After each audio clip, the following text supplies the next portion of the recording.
வணக்கம், welcome to Vignesh kitchen. இன்னைக்கு வந்து பாருங்க, திருநெல்வேலி வீட்டிலேருந்து நான் வந்து நீலம் மாங்காய் சொல்லியிருந்தேன் இல்லையா, அதை பிரித்து வந்திருக்கேன் பாருங்க. இந்த மாங்காய் அதையும் அண்ணா அலம்பி தொடச்சி நல்லா காய வச்சிருக்கேன். இப்போ இந்த மாங்காவை கட் பண்ணி எப்படி ஆவக்காய் போடலான்னு பார்க்கலாம். இந்த ஆவக்காய் எடுத்து வச்சிருக்கா பாருங்க, அம்மா வச்சுட்டு இருக்காங்க. இப்போ அதை வந்து எப்படி நெருக்கிறது தான் இப்போ அம்மா வந்து இந்த அருவாமனையை நெருக்கி காமிக்க போறாங்க. கத்தியும் நெருக்கலாம், பட் அருவாமனை தான் ஈஸி. ஸோ அம்மா ஷார்ப்பா இருக்கனால நெருக்க வருதான். இப்போ பாருங்க என்ன பண்றாங்க. இந்த பால் இருக்கும், அதனால இதை கட் பண்ணிடணும். பால் வரும், அது அதாவது வீட்டுல வந்தனால பால்லாம் இருக்கனால முதல்ல அந்த அருகை மட்டும் எடுத்துடணும். இந்த பழத்துக்கு இந்த காய்க்கு 8 பீஸ் கட் பண்ணணும். இந்த சின்ன காய் முதல்ல இப்படி பாதியா கட் பண்ணிடுறோம். 8 பீஸ் போடலாமா? அதனால வந்து நம்ம முதல்ல பாதியா வெட்டையோட தான் இருக்கணும். 2 பீஸ், 2 காய் இது இதுல 4 பீஸ், இதுல 4 பீஸ் போடலாம். முதல்ல இதை என்ன பண்ணணும், பாருங்க ரெண்டா கட் பண்ணி வச்சுப்பேன். அப்புறம் இதை கொட்டையோட நெருக்கணும். விதையோட நெருக்கணுமாங்க? கொட்டையோட நெருக்கணுமா? இப்ப இதை எடுத்துட்டேன். இந்த இது அந்த ஓடு இருக்கணும், அந்த ஓடு தெரியும், வீணா போகாது. சரி, இப்ப இது 2 பீஸ் ஆயிடுத்து. இப்ப இதை அடுத்தது நிறுத்துறேன். மொத்தம் பாருங்க 4 பீஸ் எடுத்து இதோட ஓடோட எடுத்து இது உள்ள போட்டுடணும். இந்த பாருங்க இந்த மாதிரி. அடுத்தது பாருங்க, கத்தியே நெருக்கலாம். கத்தியை வச்சு ஷார்ப்பா இருக்கனால நெருக்க முடியாது. அருவாமனை வந்து நல்ல ஷார்ப்பு, வாக்குறது ரொம்ப ஈஸி, அதனால இதுல பண்றாங்க. ஆனா ரொம்ப ஜாக்கிரதையா பண்ணணும் அருவாமனை. இது ரொம்ப இரும்பு. ஈவனா வரணும்னா அந்த 8 பீஸ் ஈவனா வரணும்னா வந்து அருவாமனை தான் பெஸ்ட். அருவாமனை இல்ல, ஈவனா போட்டு இந்த 8 பீஸா நெருக்கினா ஈவனா இருக்கும் எல்லா காயும் இந்த சைஸ்க்கு உள்ளது. ஓகே, சீத சைஸ் பண்ணி எத்தனை துண்டுங்கறது அதே மாதிரி போட்டேன்னா ஒரே ஒத்தாப்புல அந்த அவக்காய்.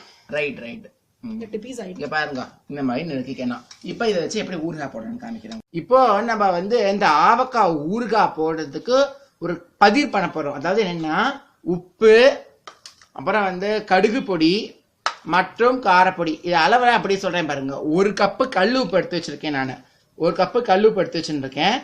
கொஞ்சம் பொடி பண்ணிட்டு இருக்கேன் மிக்சியில. ஏன்னா மிக்சி வந்து பிளேடு ஷார்ப் ஆகணும்னா இந்த கல்லுப்பை எடுத்து பொடி பண்ணிட்டோம்னா நல்லா ஷார்ப்பா இருக்கும். அதுக்காக நான் பொடி பண்ணிட்டு இருக்கேன். அது மட்டும் இல்லைங்க, சீக்கிரமே அந்த ஊறுகால உப்பு இறங்குறதுக்காக பண்ணிட்டு இருக்கேன். ஸோ 2 வே பர்பஸ். 2 கப்பு காரப்பொடி, 1 கப்பு, அதாவது 1 கப்பு இல்லை 3/4 கப்பு கடுகு பொடி. கடுகு நல்லா வெயில்ல அல்லது வானிலையில லைட்டா சூடு பொறுக்கிற மாதிரி வறுத்துட்டு நல்லா பொடிச்சு வச்சுக்கணும். இது பாருங்க, இது 1 கப்பு எடுத்துக்கணும்.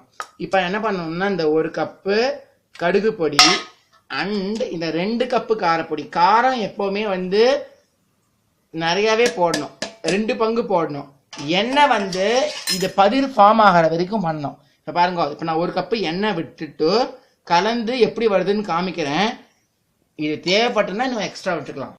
இப்போ என்னன்னா கலந்துருக்கா பாருங்க, இது வெட் சாண்ட் கன்சிஸ்டன்சில இருக்கு. இப்போ அதனால இன்னும் 1 கப்பு எண்ணெய் விட்டுக்க போறோம் நம்ம. இப்போ இந்த எண்ணெய் கொடுமா. இப்போ இதை விட்டுட்டு நல்லா கலந்துக்கலாம். தேவைப்பட்டா இன்னும் கொஞ்சம் எண்ணெய் இழுக்கும், பார்க்கலாம் கலந்த அப்புறம் சொல்றேன். இப்போ ஒரு அளவுக்கு லம்பு மாதிரி வந்திருக்கு. இந்த எண்ணெய் இன்னும் போறாது, இன்னும் 1 கப்பு எண்ணெயை விடுங்க. எண்ணெய் உரியிற தகுந்த மாதிரி நீங்க பண்ணணும். இப்போ கலந்துட்டு வந்திருக்கான்னு பார்க்கலாம். அப்போ வந்த அப்புறம் காமிக்கிறேன். இப்போ திக்கா நம்ம நல்லா கரைச்சுட்டு இருக்கோம். இங்க பாத்தீங்களா, நல்லா எண்ணெய், உப்பு, வரமிளகா பொடி பிளஸ் கடுகு பொடி நல்லா தயாரான நிலையில இருக்கு. இப்போ இந்த மாங்காய் எடுத்துட்டு இந்த மாங்காவை 4 நாளா அது உள்ள போட்டு நல்லா கலந்து இப்போ பார்க்கணும். ஸோ இதை எடுத்து இதில் கொட்டி இப்போ கலக்கி வைக்க போறேன். கலக்கின அப்புறம் எப்படி இருக்குன்னு உங்களுக்கு காமிக்கிறேன். இந்த மாதிரி ஊத்திண்டு இப்போ நல்லா குலுக்கிக்க போறோம். விட்டுண்டு நல்லா குளிக்க போறோம். குலுக்கிட்டு எப்படி இருக்குன்னு காமிக்கிறேன். அந்த மேலே இருக்கிறது கீழே வரணும், கீழே இருக்கிறது மேலே வரணும். இந்த மாதிரி நல்லா குலுக்கின அப்புறம் என்ன பண்ணணும்னு காமிக்கிறேன் உங்களுக்கு. இப்போ குலுக்கிட்டு உங்களுக்கு காமிக்கிறேன். இப்போ இந்த மாதிரி நல்லா ஈவனா கீழே இருக்கிறது மேலேயும் மேலே இருக்கிறது கீழேயும் மிக்ஸ் பண்ணின அப்புறம் இதை எடுத்து நம்ம வந்து பீங்காஞ்சாடி இதில் போட்டுன்னா ரொம்ப நன்னா இருக்கும். ஸோ பீங்காஞ்சாடியில் நம்ம போட்டுக்கணும். அதுக்கு முன்னாடி நான் முக்கியமான ப்ரிகாஷனரி சொல்கிறேன் பாருங்க.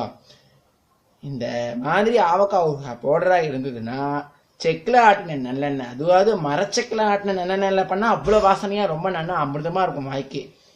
ஸோ அது ரொம்ப முக்கியமாக ஃபாலோ பண்ணணும். இப்போ இதை என்ன பண்ண போகிறேன்னா பச்சை வெந்தயத்தை தூக்க போகிறேன். இப்போ நம்ம இதில் வெந்தயம் சொல்லியிருந்தேன் இல்லையா, அதை பாருங்க. இந்த வெந்தயம் தூவிக்கோங்க. என்ன நினைக்கிறீங்க, வெந்தயம் போட்டால் கசக்குமே ஊர்கா, எப்படி கசக்காம இருக்கும் அப்படின்னு நினைக்கிறீங்க இல்லையா? 5 நாள் கழிச்சு பார்த்தீங்கன்னா உங்களுக்கு தெரியும் இது கசக்கிற ஊர்காவா இல்லை தேனா இருக்கிற அமிர்தமா இருக்கிற ஊர்காவான்னு தெரியும். ஏன் அப்படி சொல்றேன்னா, இந்த வெந்தயம் போட்டு வச்சிங்கன்னா என்ன ஆகும்னா, இந்த வெந்தயத்தில் இருக்கிற கசப்பெல்லாம் போய் உப்பு, காரம், புளிப்பு இந்த 3 குணாதிசயங்களும் இந்த வெந்தயத்தில் இறங்கி கடிப்படும் போது அவ்வளோ அவ்வளோ அவ்வளோ சூப்பராக இருக்கும். இதை சாப்பிட்டு பார்க்கும்போது தான் தெரியும், நம்ம வாயால் சொன்னால் ஒன்றும் தெரியாது இல்லையா? ஸோ அது மட்டும் இல்லை, இது இப்படியே எவசூட பாத்திரத்தை வைக்கக்கூடாது. பீங்காஞ்சாடி அல்லது கண்ணாடி பாத்திரத்தை ஸ்டெரைல் பண்ணி அதை சேர்த்துடணும். தண்ணி பட்டாலே பூஞ்சகாலம் பிடிச்சிரும். அதனால தண்ணி படாமல் ஜாக்கிரதையாக பார்த்துக்கணும் நீங்கள். ஸோ இப்போ நான் நீ ஃபஸ்ட்டு டே, ஸோ 5 நாளுக்கு நான் டெய்லி கார்த்தால ஒரு முறை, சாயங்காலம் ஒரு முறை குளிக்கிட்டே இருக்கணும். அப்படின்னா அந்த காரம் நல்லா பிளெண்ட் ஆகும். எல்லா மாங்காய், காரங்கள், உப்பு, மசாலாலாம் நல்லா பிளெண்ட் ஆகும். அப்போ தான் ரொம்ப சூப்பராக டேஸ்ட் ரொம்ப நல்லா இருக்கும். இப்போ நீங்கள் என்ன பண்ணணும்னா, இந்த முருகா இந்த பதிரை எடுத்து ஒரு பீங்காஞ்சாடியில் போட்டு வச்சிடணும். வச்சு குளிக்கணும். பட் பீங்காஞ்சாடியில் குளிக்கிறது கஷ்டமாக இருந்ததுன்னா 5 நாள் இதே பாத்திரத்தை வச்சுட்டு 5 நாள் கழித்து குளிக்கிற அப்புறம் அந்த பீங்காஞ்சாடியில் போட்டு ஒரு 10 நாள் கழித்து ஊறுகாவை எடுத்து தை சாதத்துக்கு குத்திண்டு அல்லது சாம்பார் சாதத்துக்கு தொட்டுண்டு சாப்பிட்டா தேனாமிர்தமாக இருக்கும். இப்போ இல்லை நான் வெள்ளை கொண்டக்கடலை சேர்க்கலை. சில பேர் வெள்ளை கொண்டக்கடலை வேற சேர்ப்பா. வெள்ளை கொண்டக்கடலையும் சேர்க்கலாம், இல்லைன்னா சேர்க்காம விட்டுக்கலாம். பட் எனக்கு வெள்ளை கொண்டக்கடலை பிடிக்காது. தனியாக வேணும்னா தனியாக டப்பாவில் கொஞ்சோண்டு வெள்ளை கொண்டக்கடலை போட்டு தனியாக கூட வச்சுக்கலாம்.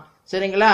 இப்போ 5 நாட்கள் கழித்து எண்ணெய் மேலே மிதந்து வர வரைக்கும் காத்திருந்து பார்க்கலாம் வாங்க.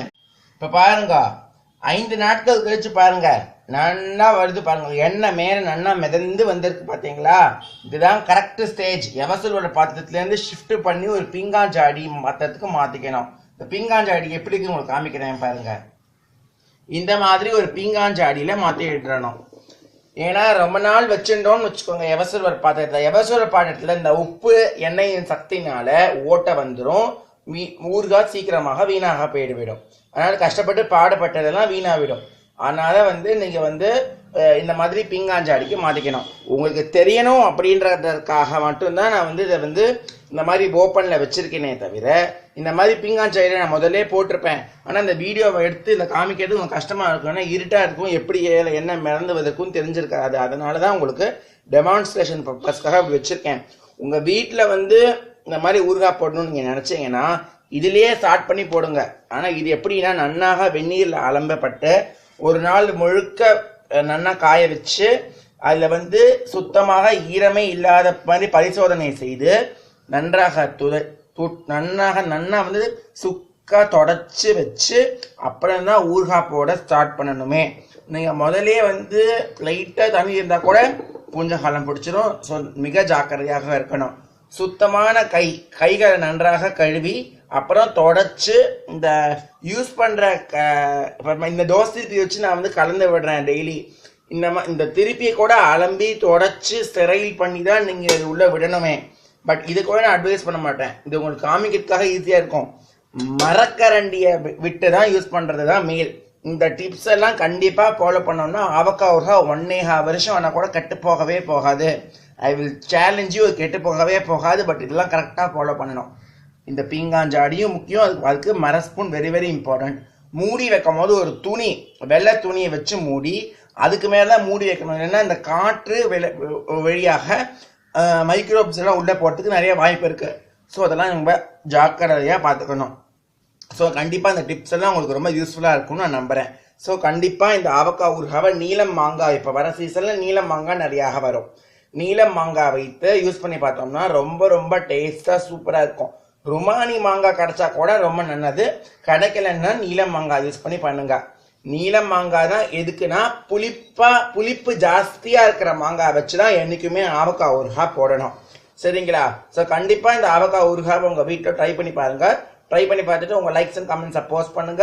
எங்களோட சேனலை கண்டிப்பா மறக்காம சப்ஸ்கிரைப் பண்ணி வச்சுக்கோங்க. அது மட்டும் இல்லைங்க, உங்க ஃப்ரெண்ட்ஸுக்கும் ஷேர் பண்ணுங்க. இது வரைக்கும் உங்ககிட்ட விடை பெறுவது உங்கள் விக்னேஷ். நன்றி, வணக்கம்.